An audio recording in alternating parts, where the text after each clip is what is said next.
सद्गुरुनाथ महाराज की जय। महायोगी स्वामी उमानंद सरस्वती की जय। श्री गुरुगीता हा गुरुभक्ती योगाचा मंत्रराज आहे। कलियुगा संसार सागर तरून जाण्यासाठी हा महामंत्र गुरुदेवांनी स्वाध्याय म्हणून दिला आहे। श्री गुरुगीतेतील संस्कृत श्लोकांचा अर्थ महायोगी स्वामी उमानंद सरस्वती यांच्या श्री गुरुगीतार्थेश्वरी या विवेचनाच्या आधारे आपण जाणून घेत आहोत। आजचा श्लोक 26 आणि 27। ध्रुवं तेषां च सर्वेषां नास्ति तत्त्वं गुरो परम् आसनं शयनं वस्त्रं भूषणं वाहनादिकं साधकेन प्रदातव्यं गुरु संतोषकारकं गुरो आराधनं कार्यं स्वजीवित्वं निवेदयेत्। खरोखर शाश्वत सर्वात सर्वदाही गुरुहून श्रेष्ठ दुसरे तत्व नाही, म्हणून जेणेकरून गुरु संतुष्ट होईल असे आसन, शयन, वस्त्र, भूषण, वाहन इत्यादी गुरुला अर्पण करावे। श्री गुरुची आराधना करावी। आपले सर्व जीवितच गुरुला समर्पण करावे। गुरुकृपा परमेश्वर प्राप्तीचे साधन। गुरुकृपेसाठी गुरुभक्ती योग साधण्यास हवाच ही गोष्ट साधकाने पटवून घ्यावी।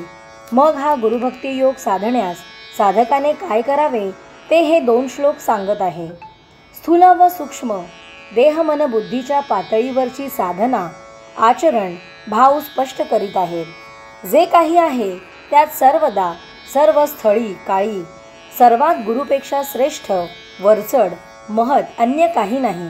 हे जर खरे तर साधकाचे उद्दिष्ट गुरुला प्रसन्न करून घेण्याचे असायलाच पाहिजे। ज्या गोष्टी केल्याने गुरु संतुष्ट होईल त्या गोष्टी साधकाने कराव्यात। गुरुच्या भौतिक आवश्यक गरजा लक्षात घेऊन त्या वस्तू त्यास अर्पण कराव्यात। ही देहाच्या पातळीवरची साधना झाली। गुरुच्या शारीरिक गरजा म्हणजे आसन, शयन, वस्त्र, भूषण, वाहन इत्यादी। मग ह्यापैकी यथाशक्ती गुरुला अर्पावे। वास्तविक गुरु हा सत्ने तुष्ट झालेला असतो। गुरु प्रेमे संतोषू असतो, परम आनंदाने तुष्टपुष्ट असतो। त्याला बाह्य विनाशी गोष्टींची स्वसुखासाठी बिलकुल गरज नसते, पण व्यवहारी जगात लोकसंग्रहासाठी, जगाच्या कल्याणासाठी देहधारी असे तो त्यालाही साऱ्या लौकिक गोष्टींचा उपयोग करावा लागतो। साधकाकडून गुरुसेवा, गुरुपूजा, गुरुस्मरण व्हावे म्हणून ह्या गोष्टी गुरुपूजनाची उपकरणे समजायची। दे दान तर सुटे गिरहाण। प्रतिकूल ग्रहांचे ग्रहण सुटायला हवे तर दानासारखा उपाय नाही। दानाचे फळ त्वरित मिळते, फळते। देवतुल्य गुरुला अर्पण केल्याचे फळही ताबडतोब दाम दुप्पट होऊन मिळते। म्हणून साधकाला उपलब्ध असलेल्या साधकाच्या आटोक्यातील परवडणाऱ्या गोष्टींची ही यादी दिलेली आहे। ती गुरुच्या चैनीसाठी, आरामासाठी नव्हे, तर साधकाला गुरुला काय अर्पावे हा प्रश्न पडू नये म्हणून हे लक्षात घ्यावे। यथाशक्ती जड स्थूल वस्तू दिल्यानंतर मनाने गुरुची आराधना करावी, मानसपूजा करावी। जे आपण स्थूलावरून देऊ शकत नाही ते मनाने अर्पण करावे। कृतीपेक्षा भाविक वृत्ती अधिक सामर्थ्यशाली। मानसपूजा साधली की मग त्याच्या पुढची पायरी म्हणजे केवळ वस्तू, भाव समर्पणानेच समाधान न मानता साधकाने गुरुकार्यासाठी आपले तन, मन, धन सहित संपूर्ण जीवितच समर्पण करावे।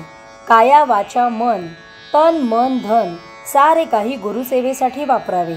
अशा रीतीने हे 2 श्लोक साधनाने गुरु प्रसन्न व्हावा म्हणून गुरुकृपा पात्र होण्यास काय करावे ते सांगतात। गुरु प्रसन्नता म्हणजेच गुरुकृपा।